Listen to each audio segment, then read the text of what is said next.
আমার প্রথম প্রেমিক বলেছিল আমায় একদিন না দেখলে সে অন্ধ হয়ে যাবে। আমাদের দেখা হয়নি কয়েক বছর। না, সে অন্ধ হয়নি, দিব্যি চোখে দেখে। দ্বিতীয়বার যে আমার জীবনে এসেছিল, সে বলেছিল আমাকে ছাড়া সে বাঁচবে না। অথচ কোনো রকম লাইফ সাপোর্ট ছাড়াই 5 বছরের বৈবাহিক জীবন সে দিব্যি বেঁচে আছে। যার হাত ধরে সংসারে পদার্পণ, সে বলেছিল আমি তার অর্ধাঙ্গিনী। অথচ ডিভোর্সের 2 বছর পরেও সে বহাল তবিলে আছে।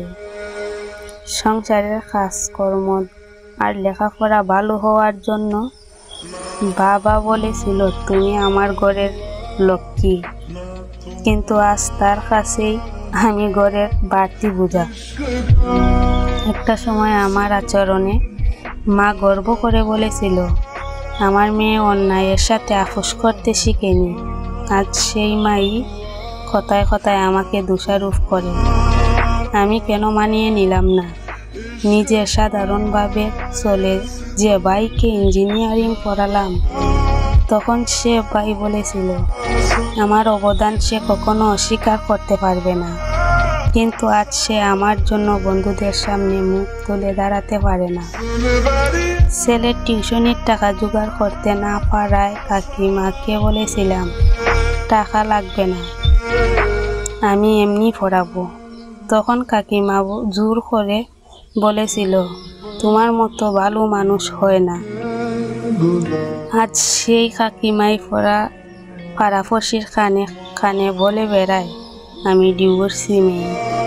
যে বন্ধুকে পরীক্ষার আগে হ্যান্ড নোট দিতাম, সে বলেছিল চাকরি হলে সবার আগে আমাকে জানাবে। একের পর এক পদোন্নতি পেয়ে এসেছে। সেই এখন মস্ত বড় অফিসার। রাস্তাঘাটে আমায় চিনতেই পারে না।